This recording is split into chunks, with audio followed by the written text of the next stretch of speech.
Listo. Bueno, buenos días a todos. ¿Cómo están?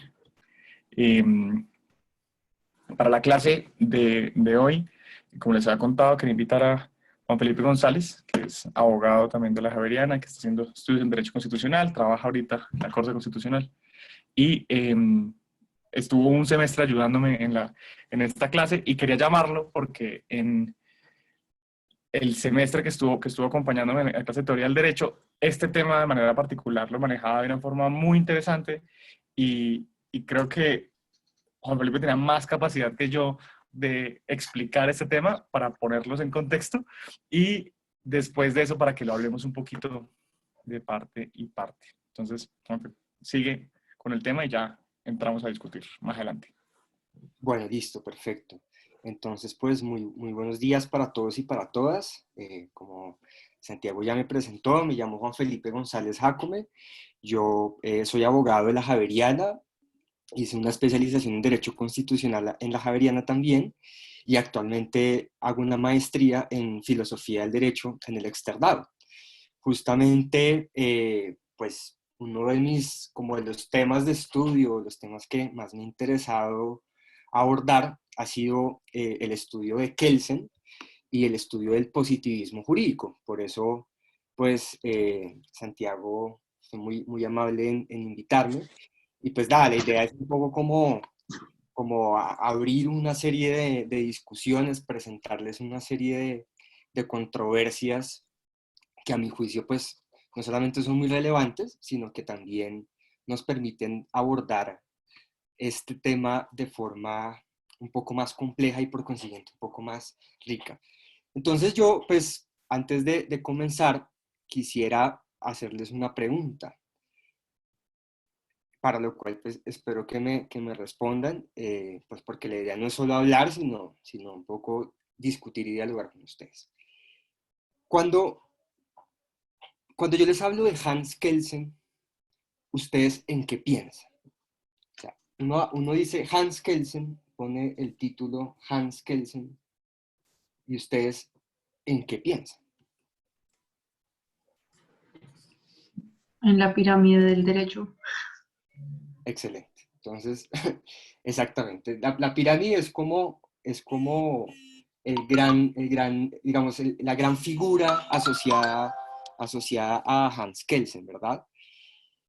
Y pues a propósito que tú, Ángela María, me dices la pirámide para ti, ¿qué significa? Es como ese orden en el que uno va interpretando las leyes y cómo se va remitiendo a las leyes, más o menos. Ok, entonces tú hablas de interpretación Ujú. y hablas de remisión, perfecto. Y en efecto, pues la pirámide es un orden. ¿Y qué más? ¿Qué más pueden decir? Cualquier cosa, ¿no? Digamos, no importa, lo que me interesa es cuando hablamos de Hans Kelsen, ¿en qué piensan? Pues yo creo que ahí, digamos, Ángela María hizo referencia a las leyes, pero pues Ajá, son como el único, digamos, cuerpo normativo, por decirlo así, que hay en la pirámide. Entonces, pues como hacer alusión a eso, que hay diferentes tipos de normas a las que uno se remite. perfecto, Sofía, muchas gracias. Y entonces la pregunta que les haría ahora es, ¿cómo es ese sistema normativo? ¿Sí? O sea, ¿cómo es el sistema normativo? ¿Es un sistema abierto? ¿Es un sistema cerrado? ¿Es un sistema interesante? ¿Es un sistema aburrido? ¿Es un sistema tedioso? ¿Cómo ven ustedes ese sistema que se les vende a partir de la figura de Kelsen? O sea, es interesante estudiar a Kelsen, es decir, la pirámide, eso es interesante, eso es aburrido, eso es chévere, eso es aburrido, ¿cuál es la sensación? Digamos, ya no lo intelectual, sino cuáles son las sensaciones asociadas a la pirámide, al sistema de normas, como qué piensan al respecto. Pues, eh, hola, Juan, colega. Diego. Em, pues que el ser más que interesante, yo creo que es un requisito. ok, es un requisito. sea, minuto ¿Por uno qué? de primera clase de universidad y ya están pintándole a uno la pirámide de Kelsen y no hay cómo Exactamente. salir de eso. Entonces, Exactamente. yo creo que más allá de verlo como un sistema interesante o ver que es práctico, práctico sí es, aunque Ah, varios profesores han dicho que lo interpretamos como no es, ujú. no puedo decirlo yo, no les puse mucho cuidado, pero em, es más que todo es un requisito, se ha vuelto como tradición enseñarlo porque es la forma fácil de entender temas como la superioridad de la Constitución y cosas así. Ujú.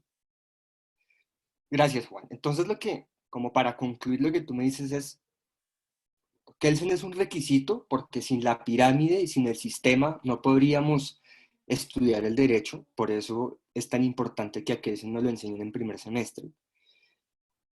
Pero entonces la última pregunta que les haría antes de ya como de empezar a desbaratar estas ideas es, ¿podríamos llegar a la conclusión de que Kelsen, al final de cuentas, es el gran apologeta del orden jurídico? O sea, si yo les planteo esta tesis, Kelsen es el gran apologeta del orden jurídico, ¿ustedes estarían de acuerdo conmigo o estarían en desacuerdo conmigo?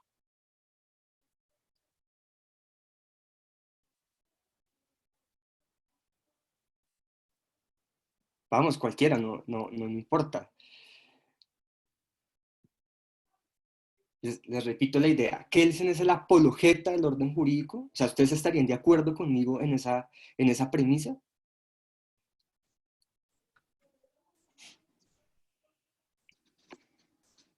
Voy a responder por todos, entonces sí. No, yo no estaría de acuerdo. O sea, creo Dale, que, dale, no, pues hola, primero que todo, creo que, hola, hola, Mariana, ¿cómo estás? cre- Dime. creo que sería, digamos, atribuirle como un calificativo muy importante, como un logro que no, ¿sí me hago entender? Ok. Entonces, Porque, pues, para eso entonces el gallo sería, ¿sí me hago entender? Como que es, el derecho es mucho más que el planteamiento de Kelsen, que incluso la pirámide de Kelsen, hoy en día y que desde hace un tiempo ha sido cuestionada de diversas formas, ¿sí? ajá. O sea, lo que tú me estás... Entonces voy a reformular la premisa. Digamos, Kelsen se le atribuye ser el teórico de la pirámide, ¿verdad? Y por consiguiente se le atribuye ser el teórico del sistema jurídico o el teórico más bien del orden jurídico. Entonces, la pregunta sería, ¿Kelsen es un apologeta o un defensor del orden jurídico? O sea, esa premisa podríamos decir que es cierta o ustedes creen que a la luz de lo que les han enseñado es cierta. O sea, yo entiendo, digamos, lo que Mariana dice de que pues, no estamos hablando de pronto de los contenidos, por lo pronto, pero lo que quiero preguntar es por la estructura, por la estructura. O sea, ¿Kelsen es el apologeta de la estructura del orden? Yo diría que sí. Entonces Yo, Juan dice que sí. yo Y incluso, Mariana, a propósito que Mariana intervino ahorita, ¿Mariana estaría de acuerdo con esa premisa? No sé. To- Creo que sería, digamos, muy ingenuo uno pensar que el orden que planteó Kelsen a través de la pirámide de Kelsen se ha mantenido y siempre, digamos, o sea, es tal Ah, cual. ok, Creo que sería un tema ok, de, ya te entiendo. No, tienes toda la razón. Digamos que, o sea, claro, tu argumento es muy cierto. Uno podría discutir que esa pirámide hoy en día sea tal cual como, digamos, no la pintaban o no la han pintado. Pero, digamos, más allá de esa discusión de que este orden normativo como que él se lo imaginaba se mantenga incólume, porque pues tú bien lo adelantas que pues eso tendría que discutirse a la luz del día. La pregunta que yo hago es un poco más simple, y digamos, Juan ya nos dijo que está de acuerdo, y es un poco cuando nos dibujan la pirámide, es un poco esta idea de, vea, que él se nos enseñó que el que el derecho es ante todo un sistema de normas y por consiguiente Kelsen es el apologeta, como digamos, en términos de la estructura, el apologeta de ese sistema de normas. Esa es un poco la idea canónica que nos han enseñado de Kelsen, y lo que les quiero preguntar, más allá de que estén de acuerdo, no es si esa idea canónica es acertada o no es acertada. ¿Me escuchan? Sí, sí, Diana, te estoy escuchando. Yo creo que Kelsen no le puede dar esa propiedad a Kelsen, porque yo creo que lo que hizo fue, o sea, yo creo que quien hizo eso fue la misma práctica de lo que la gente hacía. O sea, él simplemente lo que hizo fue recopilar el uso que se le estaba dando a cada uno de los cuerpos normativos y asimismo estructurarlo de tal forma que se dijera primero, segundo, tercero, cuarto, de una forma jerarquizada. Ok, entonces lo que tú estás diciendo es que Kelsen lo que hizo fue un poco un trabajo descriptivo del orden, y describiendo el orden llegó a la conclusión de que el orden se presentaba de forma estructurada, escalonada, con un sistema de jerarquías y un sistema de competencias. O sea, podríamos decir entonces que el aporte de Kelsen es más que todo un aporte descriptivo, y nos presenta entonces la pirámide como una forma de describir lo que él está viendo de cómo se estructura el derecho. Eso es más o menos a lo que te refieres, ¿sí, Diana? Sí, exactamente eso, como más de recopilar, más no de crear. No creo que él haya creado eso, sino más como viendo la práctica, cómo funciona, cómo se usa, Okay. se lo organiza y lo pone de tal forma que se entienda pues con jerarquía. Ok. Bueno, muchas gracias por... ¿alguien va a decir algo? Perdón. Yo tengo algo más que decir. Juan. Sí, Juan. O sea, digamos, yo estoy de acuerdo con lo que han dicho Diana y Mariana, que se le está dando más reconocimiento al que realmente merece Kelsen. Sí, Okay. totalmente de acuerdo. Pero en el sentido de la pregunta, yo sí creo que Kelsen es el gran apologeta del derecho, porque, o por lo menos de la forma en la que nos lo enseñan a nosotros. Entonces, la pirámide de Kelsen va, yo dije antes, va desde el primer día de clase. Okay. Para resolver un problema jurídico, entonces uno, y creo que todos aquí cuando les ponen un caso o algo se remiten a la pirámide de Kelsen, a ver si esto está en la Constitución, si está en una ley, si es un decreto, todo el cuento. Entonces, realmente es más allá de los logros de Kelsen, es que la forma en la que han planteado la educación jurídica en Colombia es en torno a los planteamientos de Kelsen, y todo te remite a Kelsen. O sea, le hemos dado una figura muy fuerte a sus ideas, que si bien son debatibles completamente, pues nos las enseñan como si fuera una doctrina prácticamente religiosa. Ok, perfecto. Perfecto. Entonces, ¿por qué les estoy haciendo esta pregunta? Porque creo que podemos concluir algo así. O sea, si bien aquí hay muchos debates, podríamos partir de la base de lo siguiente. A Kelsen nos lo enseñan porque Kelsen básicamente es quien nos, entre comillas, nos enseñó al mismo tiempo cómo se estructura el derecho. El derecho como un sistema de normas que tiene una estructura, digamos que es un sistema, y nos enseñan eso porque sin ese sistema no podríamos básicamente ejercer el derecho, practicar el derecho, responder a las preguntas jurídicas, resolver los problemas jurídicos.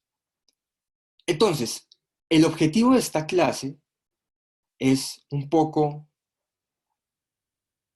enseñar otro Kelsen que no nos enseñan en las cátedras tradicionales de la enseñanza jurídica, especialmente en lo que tiene que ver con derecho público y derecho privado. O sea, el objetivo de esta clase, y yo diría el objetivo de esta materia, porque creo que pues, con Santiago ya han desbaratado muchas cosas a lo largo de estos meses, es un poco poner en discusión a Kelsen y analizar otros elementos que están en juego en Kelsen y que no nos enseñan. Por eso, pues esta clase ha tenido muchos títulos. Pregunta, ¿están viendo las diapositivas? Es decir, ¿están viendo en este momento? ¿Están viendo las Sí, diapositivas? estamos viendo. Y ahí se oye. Se ve, Perfecto. perdón. Perfecto, gracias. Entonces, miren, esta clase ha tenido muchos nombres, ¿sí? Creo que cuando dictamos esta clase con Santiago en el 2018, esta clase se llamaba El Otro Kelsen. Después, al año siguiente, le pusimos todo lo que nos han enseñado de Kelsen es una mentira. Pero hoy, para efectos de hacer una clase especial virtual, le he puesto otro nombre. Y la clase se va a llamar Miseria del Derecho, Hans Kelsen y las raíces críticas del positivismo jurídico. ¿Y por qué se llama así la clase? Porque la conclusión de esta clase tiene que ser esta. Kelsen es un pensador importante del derecho, de la filosofía política, de la teoría política, no porque nos haya enseñado cómo se estructura el orden. Eso, por supuesto, hace parte de lo que Kelsen plantea. Es importante no porque nos enseñe el orden, sino porque nos demuestra la miseria de ese orden. O por decirlo en otras palabras, nos demuestra las flaquezas, las simplicidades de ese orden. Entonces, para empezar, quiero mostrarles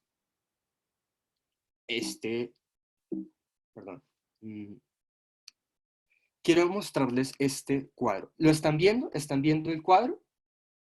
O sea, pues están viendo la pintura que se proyecta ahí. Sí. Perfecto. Entonces, pregunta. ¿Qué ven ahí? Ah, no, pero antes de eso, antes de preguntarles qué ven ahí, les tengo que contextualizar. Lo primero es que la imagen no es muy bonita. Acepto que la imagen no tiene una muy buena resolución. No es de gratis que no tenga buena resolución. La verdad es que fue la única que encontré. Porque este fresco es un fresco que al día de hoy no existe. Es un fresco que destruyeron los nazis en 1944 y pues ya digamos que este fresco no está en ningún museo, no está en ningún lugar. Este fresco lo pintó Gustav Klimt entre 1900 y 1907 y se llama Jurisprudence. Adornó el techo del aula magna de la Universidad de Viena hasta el 44, cuando fue destruido. Y lo que me interesa, porque eso es lo que les voy a preguntar, es que a Gustav Klimt le dijeron, mire, nosotros necesitamos que usted haga 3 cuadros.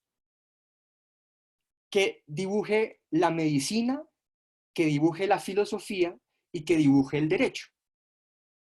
¿Por qué? Porque son 3 disciplinas que se enseñan en la universidad. Y le dijeron a él, dibuje el derecho, pinte la esencia del derecho. Entonces él dijo, listo, por supuesto, voy a pintar el derecho. Y pinto esta vaina. Jurisprudencia. La pregunta es, ¿ustedes qué ven ahí? ¿Qué ven en ese cuadro? O sea, ese cuadro es el derecho, pintado por Gustav Klimt en el aula magna de la Universidad de Viena. La Universidad de Viena, como ustedes saben, es una universidad muy importante, además porque Kelsen fue decano de la Facultad de Derecho de la Universidad de Viena, y pues porque en realidad, por decirlo menos, en la Universidad de Viena se cocinaron las grandes ideas del derecho, sí, pues una buena parte de las grandes ideas del derecho en el siglo XX. Y era la imagen del derecho que tenían en la Universidad de Viena. ¿Qué ven ustedes ahí? ¿Qué ven ustedes ahí? Me gustaría que, de verdad, cualquier cosa que vean, ¿qué ven ahí? Yo veo 4 personas y como pensativas. Okay. Y la que está adelante, o sea, la que está como de espaldas, Sí. está como atada, como, Uh-huh. sí, como amarrada. Y como que todo, o sea, entre ellas todas están unidas como por una vaina negra que no sé qué sea. Ok. Pero eso veo. Yo Y veo es como un Dale. pulpo, ¿no? O sea, parece como un pulpo lo que está como amarrando a la persona que es Sofía. Ajá. Exacto. Y es digamos, esto es un cuadro trágico, ¿no? Es un cuadro triste. Es un cuadro es un cuadro feo, digamos, o sea, feo no estéticamente, sino en el mensaje que transmite, ¿no? ¿Qué ven? ¿Qué más ven? Santi, ¿tú qué ves ahí? Yo veo un pulpo que está amarrando al tipo que está enfrente. ¿Ah? Y si estamos hablando de que eso es el derecho, es que el derecho es una cosa con muchos brazos que nos atrapa.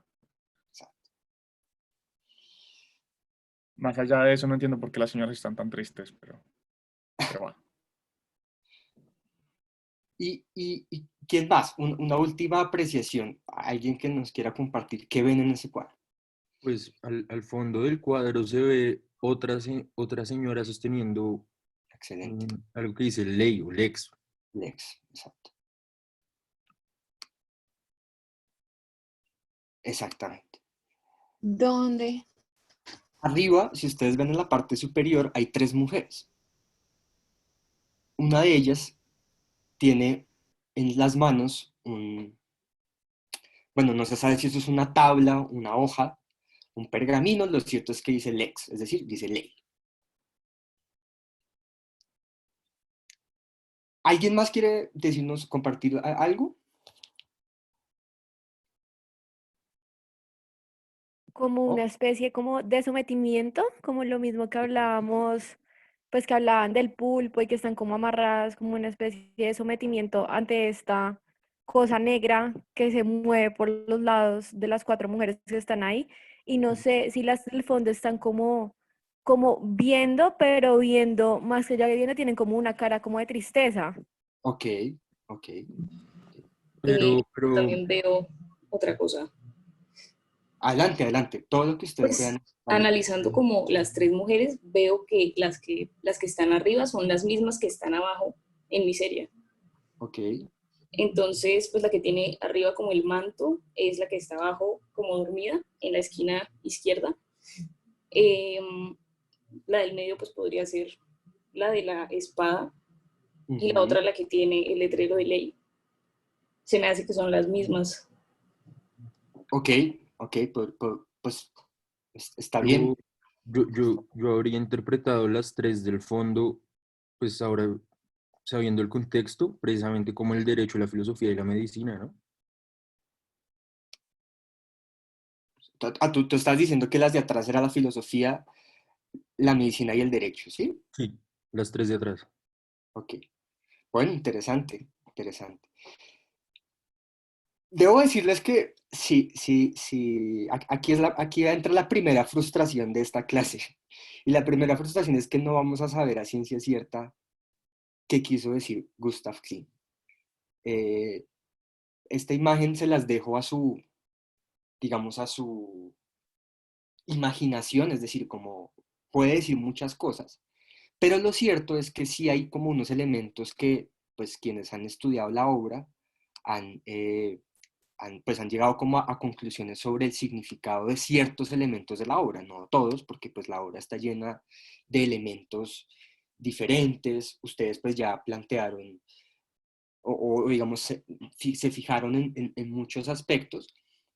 Esta es una cita que yo encontré en un libro en honor a Kelsen, que es precisamente sobre la cultura y la política del joven Kelsen. Entonces, este autor, Francisco Serra Jiménez, se refiere hacia la obra. Dice, el cuadro pretende mostrar la esencia del derecho. Un reo desnudo aparece en un primer plano, atrapado por un pulpo gigante, rodeado de imágenes perturbadoras, mientras la justicia aparece alejada, en lo alto, bien lejos de esa realidad primaria, palpitante, que viene representada por el hombre desnudo. Si bien no podemos saber a ciencia cierta todos los elementos de este cuadro, los críticos han concluido 3 cosas. Lo primero es que en efecto, como algunos de ustedes lo dijeron, Santiago también lo dijo, en efecto, pues en un primer plano aparece un hombre desnudo agarrado de un pulpo, ¿sí? El pulpo está agarrando al hombre. Las 3 mujeres que aparecen rodeando a este señor o a este sujeto representan las erinias o las eumérides que en la mitología griega personificaban, digamos, en la mitología griega las eumérides eran personificaciones femeninas de la venganza, ¿sí? Entonces, estas tres mujeres representan la venganza. Ahora, estas mujeres eran enviadas por los dioses para, por decirlo así, vengar, para, digamos, imponer una pena. Lo que nos haría pensar que las tres mujeres de atrás no son las mismas que las tres mujeres de adelante. Podríamos pensar que las mujeres de adelante, las eumérides, son enviadas por las mujeres de atrás. Y las mujeres de atrás, según las interpretaciones del cuadro, estas son interpretaciones, no, digamos que no hay certeza de que sea lo que en realidad Gustav Klimt quiso reflejar, las mujeres de atrás representan la ley, la justicia y la verdad. ¿Por qué les presento este cuadro? Porque este cuadro es el contexto en el que Kelsen está teorizando. O sea, este cuadro representa el contexto en el que Kelsen está teorizando. ¿Y cuál es el contexto en el que Kelsen está teorizando? Un contexto de profunda desconfianza de los círculos intelectuales al derecho. O sea, los intelectuales del Círculo de Viena y, digamos, de la Europa de inicios de siglo desconfían del derecho. Creen que el derecho es algo de lo cual hay que desconfiar. Y eso uno lo puede ver en Max Weber, lo puede ver en el anarquismo, lo puede ver en el liberalismo, lo puede ver en Kelsen, ya vamos a ver, lo puede ver en muchos intelectuales, en muchas escuelas. Y por supuesto, este cuadro refleja eso, una desconfianza, digamos, el derecho en su esencia es algo crudo, es algo que no es tan placentero, ¿no? Y este cuadro trata de representar precisamente ese conjunto de sensaciones. ¿Hasta aquí hay algún comentario? O sea, ¿les gustaría decir algo? Un poco, ¿alguien estaría en desacuerdo de pronto con esta interpretación del cuadro? O más bien podríamos concluir que en efecto, pues esto es un cuadro que refleja la tragedia del derecho, por decirlo así. Sigamos entonces.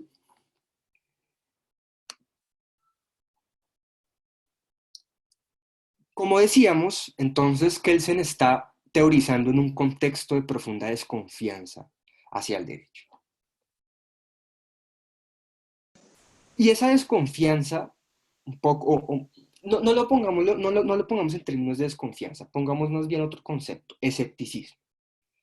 En ese contexto de escepticismo, bueno, a propósito, antes de seguir, quiero decirles, en las diapositivas yo trato de poner ideas, trato de poner, en la medida de lo posible, voy a poner citas textuales. En este caso, en este caso son comentaristas, en las siguientes van a ser citas de Kelsen, citas de textos de Kelsen, para presentarles, o sea, para que vean que un poco lo que yo estoy hablando se soporta, por decirlo así, en los textos del autor, y pues un poco para darle fidelidad a la interpretación que les estoy proponiendo. En una introducción a la autobiografía de Kelsen, que editó El Externado hace unos años, el profesor Matías Gestit tiene hay una cita que me parece muy pertinente para la primera controversia que les voy a plantear, que es, ¿cuál es la naturaleza del positivismo de Kelsen? Este autor dice que el esfuerzo central de Kelsen fue el de aclarar la autonomía y la legalidad propia del derecho como instrumento específico de dirección social. Entonces ahí entra la primera controversia. Para Kelsen, el derecho es un instrumento de dirección social. O sea, el derecho lo que busca es dirigir la conducta de la gente, dominar la conducta de la gente. Ustedes estudian derecho porque al final de cuentas van a terminar dirigiendo o influyendo en la dirección de la conducta de la gente. Y lo que quiere Kelsen es o lo que se pregunta Kelsen es, ¿cuál es la especificidad que adquiere esta forma concreta de dirección social? ¿Por qué? Porque como ustedes saben, hay muchas otras maneras de dirigir la conducta. Por ejemplo, la moral. La ley mosaica, los 10 mandamientos, son leyes morales que dirigen la conducta. Una persona que cree en los 10 mandamientos, pues lo más seguro es que no robe, no mate, porque ajusta su conducta a una ley moral. La pregunta que se hace Kelsen es, ¿cuál es la diferencia entonces entre dirigir la conducta a través de la moral y dirigir la conducta a través del derecho? Esa es la primera pregunta que él se hace. Y esto va a atravesar toda su, digamos, esa es una pregunta que va a atravesar toda su vida. La primera conclusión que él saca es que mientras la moral apela a la idea de justicia, el derecho apela a la idea de autoridad. En otras palabras, la moral le dice a usted que cumpla porque es lo justo. El derecho le dice a usted que cumpla porque es lo que la autoridad dice que hay que hacer. Y esa conclusión, ¿por qué es importante, queridos colegas y queridas colegas? Porque Kelsen aquí está peleando con dos frentes intelectuales opuestos. Está peleando con el derecho natural, que ustedes lo deben conocer mucho, porque el derecho natural es la esencia del derecho privado. Y está peleando con el positivismo ideológico, que es la esencia del derecho público. Y voy a explicar esta idea. El derecho natural, ¿qué dice? Dice que el derecho es la manifestación de la justicia. ¿Y por qué digo que el derecho natural ustedes lo deben conocer mucho por el derecho privado? Porque básicamente el derecho natural es la escuela intelectual que guió a los codificadores franceses a la hora de hacer el Código Civil napoleónico. Si ustedes se fijan ustedes saben que las exposiciones de motivos no son solamente contemporáneas. Las exposiciones de motivos existen hace muchos años y cuando se hizo el Código Civil Napoleónico existen unas exposiciones de motivos bastante gruesas y en esas exposiciones de motivos lo que dicen los codificadores es el código responde a una manifestación de la naturaleza humana, ¿sí? Y esa manifestación de la naturaleza humana, que se cree como justa, o más bien, el Código Civil es la manifestación de esa naturaleza humana que los codificadores han rastreado desde el derecho romano hasta nuestros días, o bueno, hasta esos días más bien, y el Código Civil napoleónico es la manifestación de ese estudio de la naturaleza humana que se vuelve ley. Es decir, para el derecho natural, el derecho es la manifestación hiperbólica de la justicia, ¿sí? Y ese es un primer frente al cual Kelsen le va a dirigir una gran crítica, y ya vamos a ver por qué. Y en segunda medida está el positivismo ideológico, que está muy ligado a las escuelas alemanas, especialmente a la pandectística alemana, y que su eslogan podría resumirse en que no existe justicia más allá del derecho. Entonces, ¿cuál es la diferencia entre lo uno y lo otro? El derecho natural te dice que la norma es la manifestación de la justicia, ¿sí? Es decir, que el derecho parte de la justicia. Mientras que el positivismo ideológico o el formalismo jurídico te dice que solo en la norma, solo en el orden, vas a poder encontrar la justicia. Pero ambas te presentan el derecho y la justicia en un mismo escenario. Pregunta, ¿me están entendiendo? Porque si no me están entendiendo, por favor díganmelo y lo vuelvo a decir. Porque a mi juicio, esta es la gran revolución teórica de Kelsen. O sea, si uno entiende esto, entiende a Kelsen. No, o sea, la verdad no sé si lo está entendiendo bien, entonces esta es mi manera como de explicarlo. O sea, lo que entiendo es como que en el derecho natural primero es la justicia y después viene el derecho, y en el positivismo ideológico es lo contrario, ¿sí? Exactamente, pero en ambos, o sea, muy bien, o sea, esa es la idea que estoy tratando de plantearles. Pero en ambos, si se fijan, en ambos, justicia y derecho son como aspectos que se enlazan por antonomasia, por decirlo así.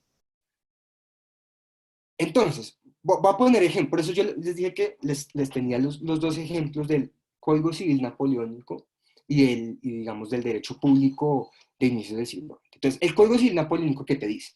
Te dice, ¿por qué? O sea, ¿por qué yo codifico el derecho de propiedad? Porque el derecho de propiedad es la manifestación de la justicia.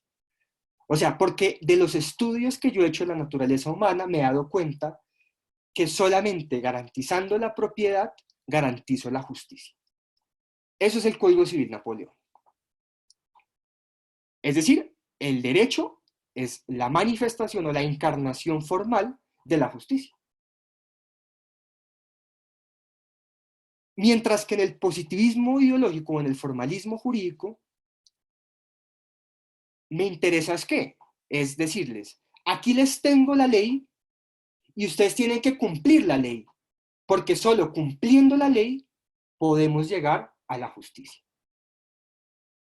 ¿Cuál es la operación ideológica en ambos lugares? En el primer lugar, la operación ideológica consiste en que el derecho no se discute porque es la manifestación de la justicia. O sea, tú no discutes el Código Civil en cuanto al derecho de propiedad porque es la manifestación de la justicia. Y pues estamos claros que si algo es justo, pues no lo vamos a discutir. Mientras que en el derecho público, entonces, no discutas la norma porque sabes que solo su cumplimiento te puede llevar a la justicia. Volvemos al punto. No existe justicia más allá del derecho. Porque solo en el derecho, solo en el orden, podemos encontrar la justicia. Esas son las dos ideas a las que Kelsen le tiene miedo. Y ya vamos a ver por qué le tiene miedo. Kelsen le tiene miedo a que haya gente que diga que el derecho es la manifestación de la justicia. Les puse el ejemplo de la propiedad. Le tiene miedo a que la gente diga la propiedad, el derecho de propiedad es justo por antonomasia. Y le tiene miedo a los que dicen hay que cumplir el derecho simple y llanamente porque solo a través del orden podemos llegar a la justicia. Kelsen discute con esas premisas. ¿Estamos claros ahí? Es decir, ¿me entienden, digamos, en estos dos elementos que les estoy planteando? Sí. Bueno, entonces, sigo con esto. ¿Cuál es el punto?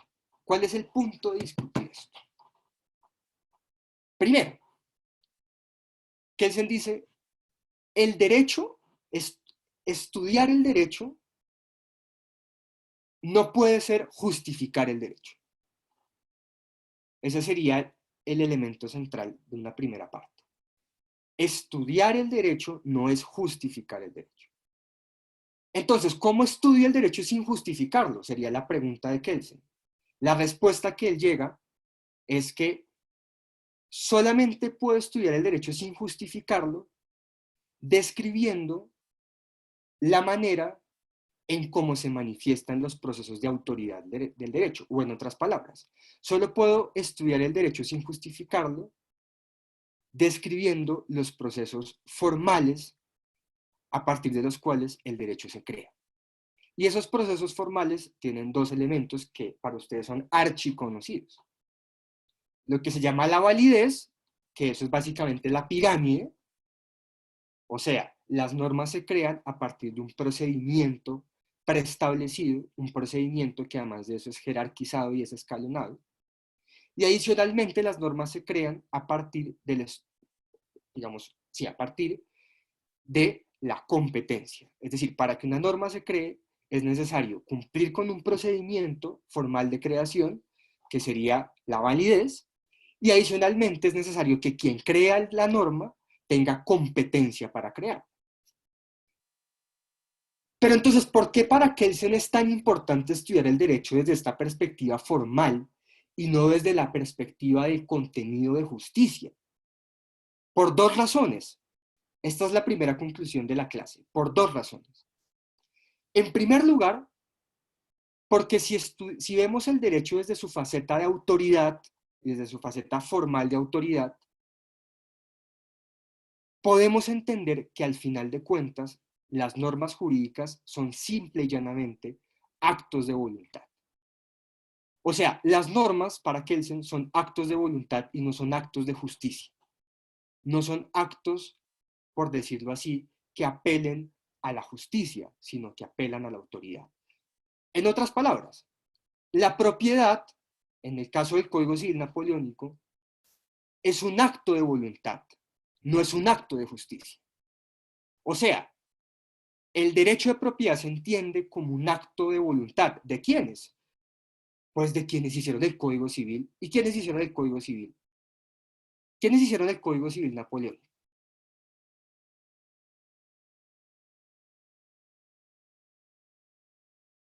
Ustedes que estudiaron Derecho Civil, personas y que se leyeron el Código de don Andrés Bello, ¿quién hizo, El código. o quiénes hicieron el Código Civil? Eran los, digamos, magistrados, por así decirlo, del Consejo de Estado que acaba de crear Napoleón, ¿no? Tengo entendido eso. Claro, eso sería, Eran- digamos, eso sería como, digamos, el agente competente, pero, digamos, en términos de los intereses en juego, digamos, de los grupos sociales, ¿quiénes hacen el Código Civil napoleónico? O sea, pregunta, ¿el Código Civil napoleónico lo hacen los intereses del campesinado? no, los intereses de la burguesía, finalmente, quienes Exacto, obtuvieron como el exacto, triunfo de la Revolución Francesa, ¿no? exactamente. Entonces, lo que dice Kelsen es, vea, las normas, llámese Código Civil, llámese Código de Comercio, llámese determinada constitución, las normas son actos de voluntad, no son actos de justicia. Cuando se hace el Código Civil no se hace bajo un acto de justicia, se hace bajo un acto de voluntad. ¿Y por qué es tan importante reconocer las normas como actos de voluntad y no como actos de justicia?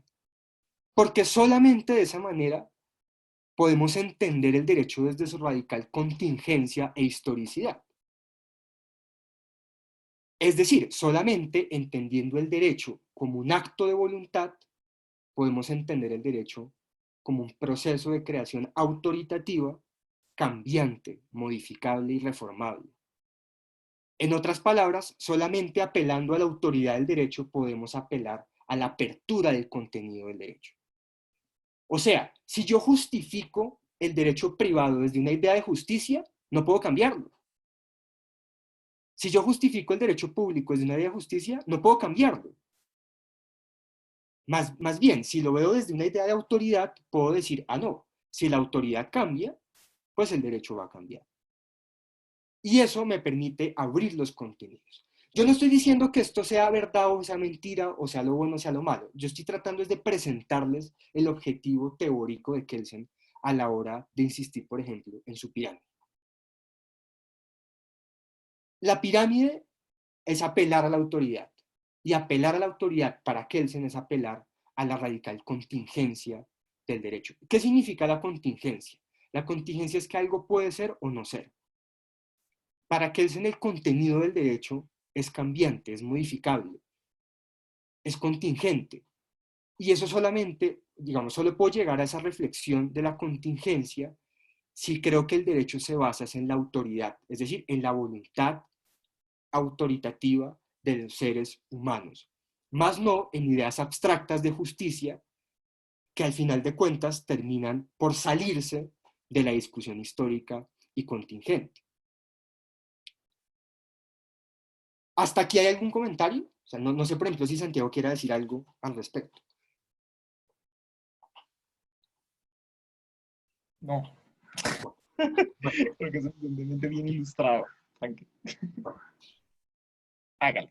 Ahora, ustedes se preguntarán, bueno, ¿y entonces cuál es la incidencia en esto? O sea, ¿cuál es la incidencia práctica en términos de la creación del derecho, en términos de la vivencia del derecho, ¿Cuál es la incidencia de que digamos que el derecho apela a la autoridad y no apela a la idea de justicia, de que el derecho debe analizarse desde su estructura de autoridad y no desde valores transhistóricos que apelan, por ejemplo, a ideas que supuestamente nacen de la naturaleza humana, etcétera, etcétera? Por lo que vamos a ver a continuación. El derecho y su política. Interpretar es crear.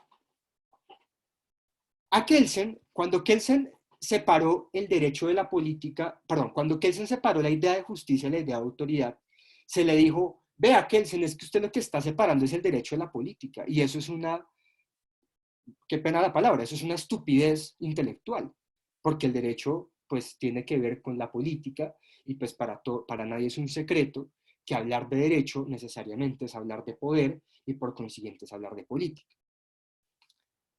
La segunda controversia que les traigo es precisamente discutir esto y plantearles que solamente entendiendo que el derecho en últimas se remite a la autoridad, o sea, solamente esa idea nos permite ver de qué forma la política juega en el derecho.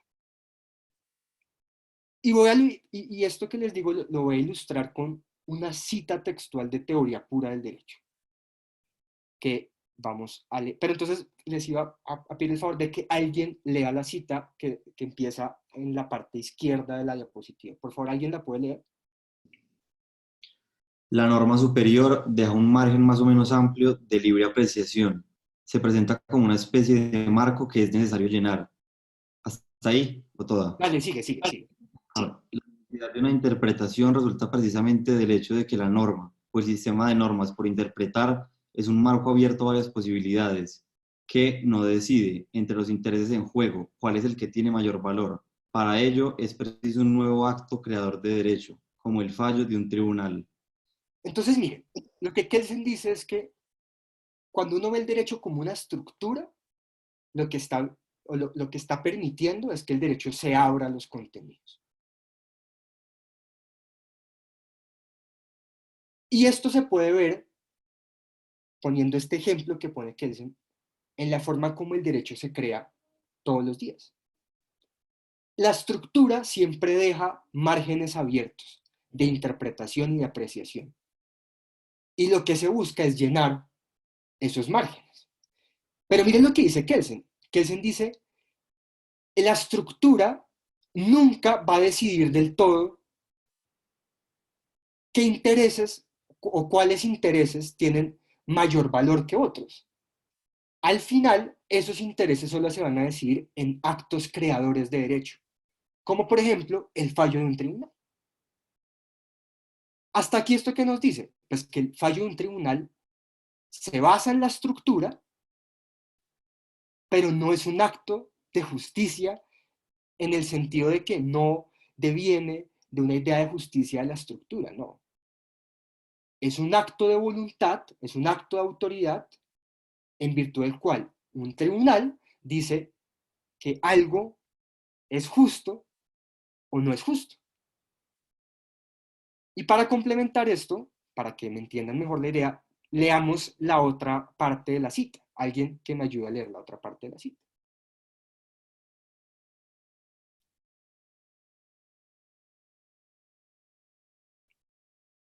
Por favor, alguien que me ayude a leer la otra parte de la cita, cualquiera.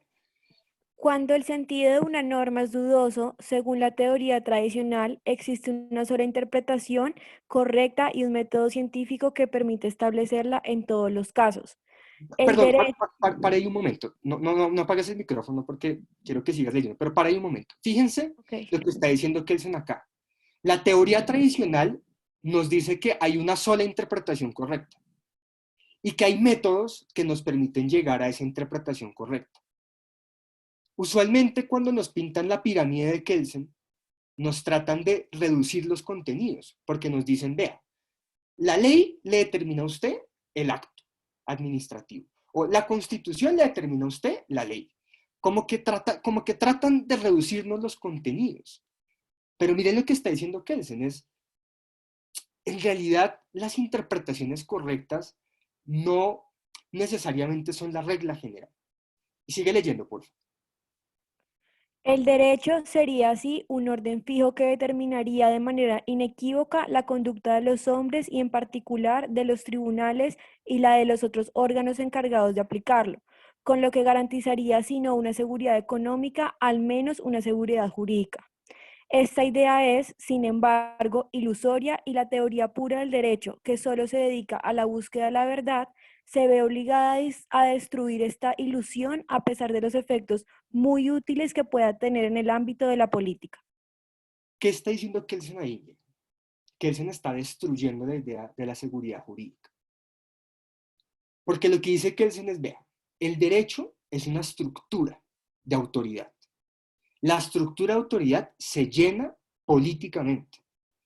¿Y quiénes llenan políticamente la estructura de autoridad? Quienes tienen la competencia, jueces, legisladores, incluso los privados. Entonces, miren lo que dice Kelsen. Cerrar el derecho, cerrar los contenidos del derecho, nos puede garantizar una seguridad jurídica. Pero para él eso es una ilusoriedad. Más bien es una figura retórica que tiene digamos, un efecto muy útil en el ámbito de la política, pero que es una ilusoriedad. O sea, la seguridad jurídica, entonces, ¿por qué digo que esta es la segunda controversia? Porque la pirámide, ¿qué es? A nosotros nos enseñan la pirámide como la manifestación gráfica de la seguridad jurídica. Si tú cierras el derecho, cierras el contenido, garantizas la seguridad jurídica. Lo que está diciendo Kelsen es no.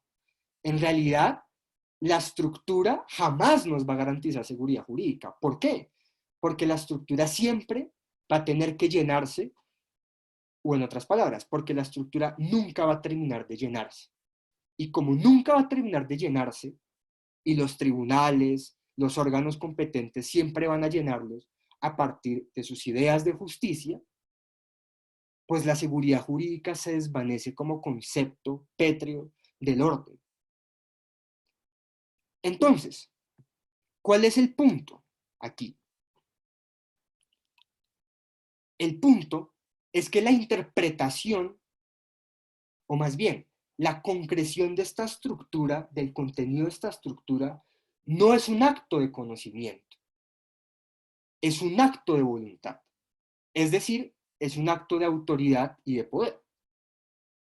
Y dice Kelsen, y este no es un problema de la ciencia jurídica, sino de la política jurídica. Esto, digamos, esto destruye de alguna forma u otra lo que nos vendieron de Kelsen digamos, por una razón. Porque lo que dice Kelsen es, mire, la ciencia jurídica le enseña a usted cómo es la estructura.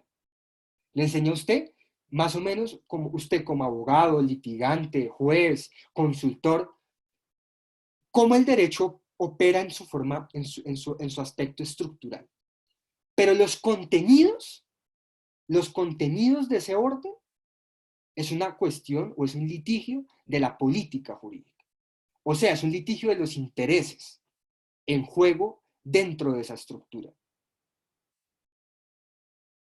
Entonces, una vez dicho esto, entra la fase más crítica de Kelsen. Porque la fase más crítica de Kelsen es la que dice, el problema es que los abogados siempre le meten a usted que la estructura presupone los contenidos. ¿Sí? O sea, que la pirámide está dispuesta para determinados contenidos. Y cuando eso ocurre, dice Kelsen, básicamente usted lo están timando. Y les voy a poner 3 ejemplos que Kelsen nos presenta de cómo en el derecho se nos tima constantemente, porque digamos, no nos enseña, no se nos olvida interiorizar que las estructuras no son lo mismo que los contenidos. Les traigo 3 ejemplos. El primero es una cita de un libro que se llama Derecho y Política, de Mauro Zamboni, y quiero que alguien me ayude a leer esa cita.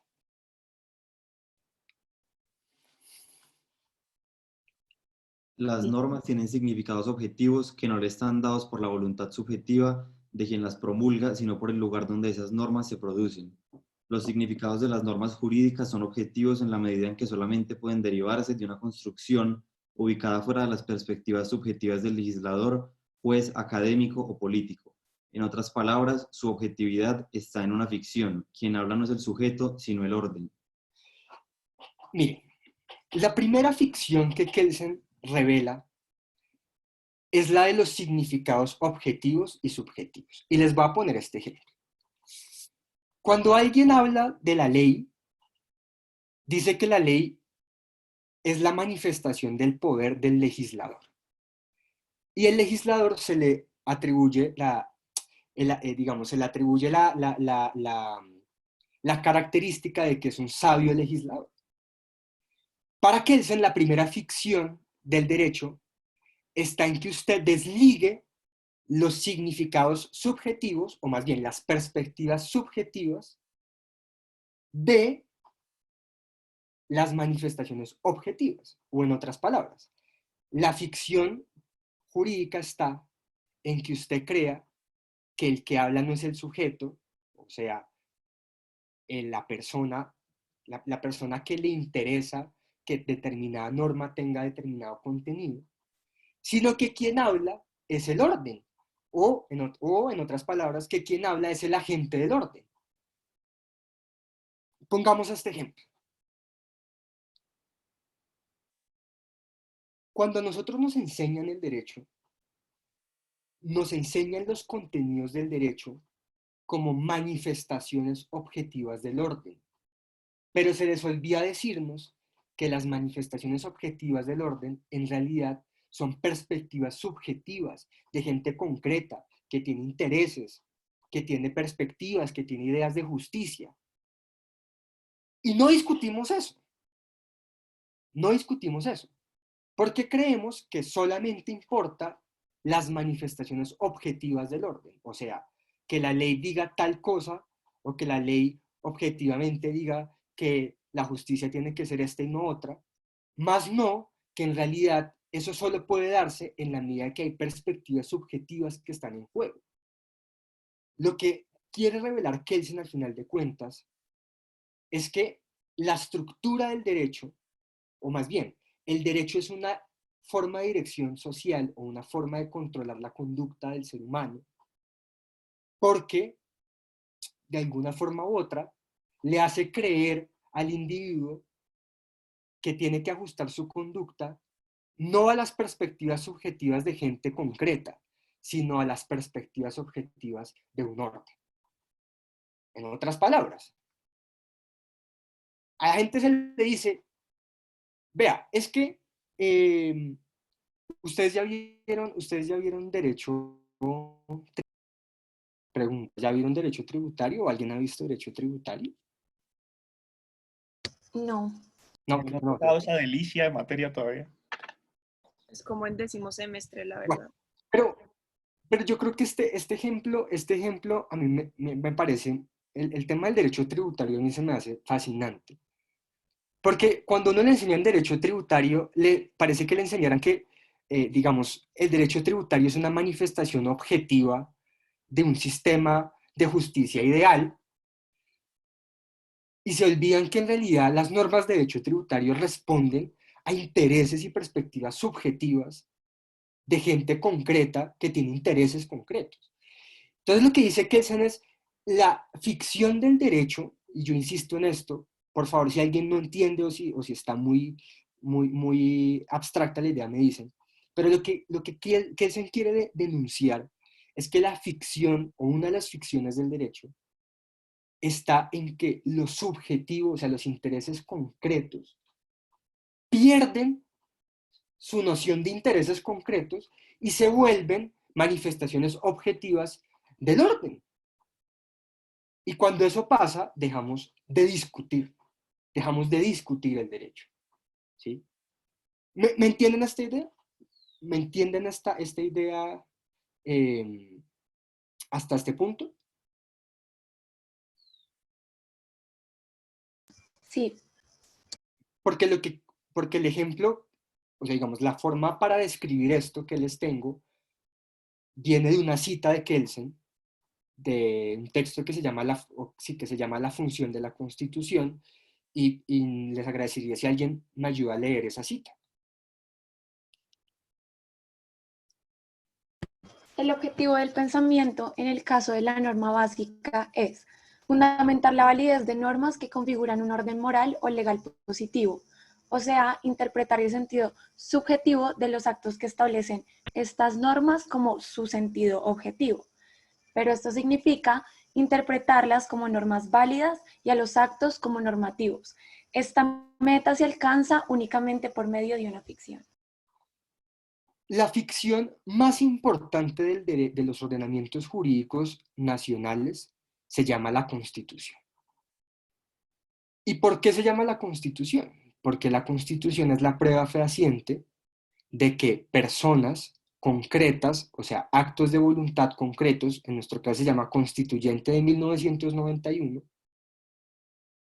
pierden su sentido objetivo, o sea, pierden su naturaleza particular de ideas de justicia concretas, o sea, gente deliberando, gente presentando ponencias de artículos, pierde ese sentido subjetivo y se convierte básicamente en una norma de contenido o de carácter objetivo que, al perder su carácter eminentemente subjetivo, pues básicamente está dispuesta objetivamente para guiar la conducta tanto de los funcionarios como de los particulares.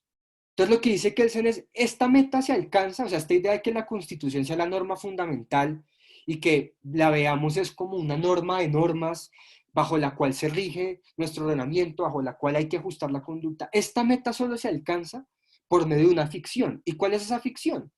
Que ya no creamos que la Constitución del 91 es un acto de voluntad creado por gente particular, concreta, específica, con intereses, sueños, ideales, miedos, etcétera, etcétera, sino como una manifestación objetiva, como una base que ya no se discute, sino que simplemente se aplica.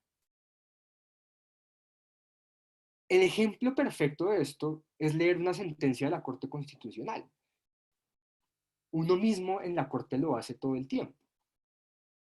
Cuando uno apela a la Constitución, no apela a lo que discutió el constituyente necesariamente. Uno apela a una idea de autoridad. O sea, yo me remito a la autoridad para poder justificar mi decisión. Lo que dice Kelsen es precisamente eso. La ficción está en que apelamos a la autoridad de una norma para justificar nuestras decisiones, nuestros actos creadores de derecho, y por supuesto esos actos creadores de derecho involucran contenidos de justicia de quien está creando el derecho. ¿Y qué es lo que me interesa a mí? Que el día de mañana, cuando yo ponga en una sentencia mi idea de justicia, o sea, cuando yo ponga, por ejemplo, que el plan de beneficios en salud tiene que contemplar las cirugías estéticas, por ejemplo, porque creo que eso hace parte de mi idea de justicia, lo que yo quiero es que el día de mañana, cuando alguien lea esa sentencia, no diga, no, es que el funcionario fulanito de tal creía que las cirugías estéticas hacen parte del plan de beneficios en salud, sino que crea que hay una autoridad que se llama Corte Constitucional, que en su interpretación autoritativa de las normas ha llegado a la conclusión autoritativa de que la cirugía estética hace parte del plan de beneficios en salud. Y si ustedes se fijan, eso ha pasado con todo. El ejemplo perfecto es la sentencia del aborto del 2006. La sentencia del aborto del 2006, ¿cuál es la discusión ahí? Es una discusión de justicia. Pero es una discusión de justicia que se aborda no apelando a la idea de qué es lo más justo, no, apelando a la idea de autoridad, de qué es lo que la norma autoritativa, o sea, la Constitución, me dice qué es lo que tengo que hacer. Lo que dice Kelsen es que eso es una ficción que el derecho necesita para conducir la conducta de la gente.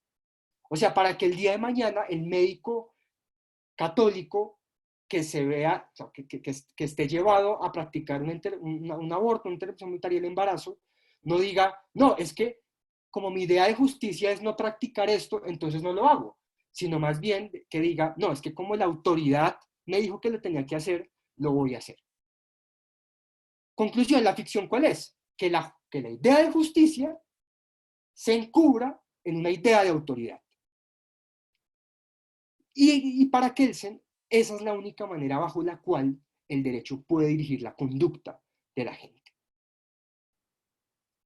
Finalmente, última cita de Hans Kelsen también, Socialismo y Estado. ¿Alguien me puede ayudar con esa cita? Como es obvio, hay que estar de acuerdo plenamente con la teoría marxista en el hecho de que toda determinación conceptual representa el Estado esencialmente como organización de un interés global o de una voluntad global, en una palabra, en cierto modo, como expresión de una solidaridad de todos los individuos unidos a través de la organización, es una ficción. Segunda ficción reveladora del derecho público. El Estado es la manifestación del interés global, de la voluntad global. Todos los individuos cooperamos solidariamente para lograr un fin común. Dice Kelsen, eso es una ficción. Eso es una ficción. El Estado no es el interés global. No. El Estado apela a la idea de interés global, pero al final el Estado, en realidad, digamos, es un cúmulo de intereses particulares que están en disputa. Y esos intereses particulares en disputa cogen la idea de voluntad global, de interés global, para encubrir sus intereses subjetivos. O sea, los intereses subjetivos se encubren como intereses objetivos. Y eso se logra a partir de una ficción que se llama Estado. Y lo que dice Kelsen es, ¿por qué es importante saber esto? Porque solo a partir de estas ficciones, el derecho y el Estado logran conducir la conducta de la sociedad y de los seres humanos. Ahora, ¿esto qué les dice a ustedes? O sea, esto tiene que decirles a ustedes algo. O sea, por favor, los escucho. ¿Qué piensan de toda esta carreta que les venía echando media hora? Digamos, esto necesariamente tiene que destruir en algo algún paradigma que tenían. Así sea de Kelsen o así sea en general del derecho. ¿Qué piensan?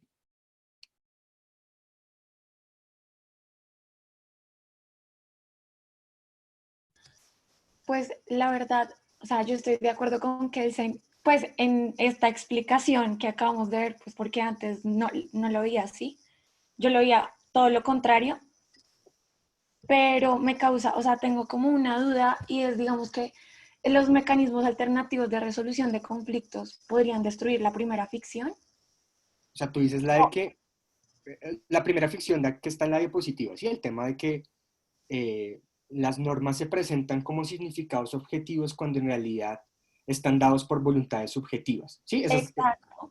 O esas instituciones realmente sí son, o sea, obviamente como manifestaciones subjetivas, objetivizadas y como, es que no sé cómo explicarlo, pero como metidas, sí, como les dieron un contenido a eso para poder como direccionar esa voluntad de las personas. O finalmente esas instituciones realmente permiten destruir esa ficción.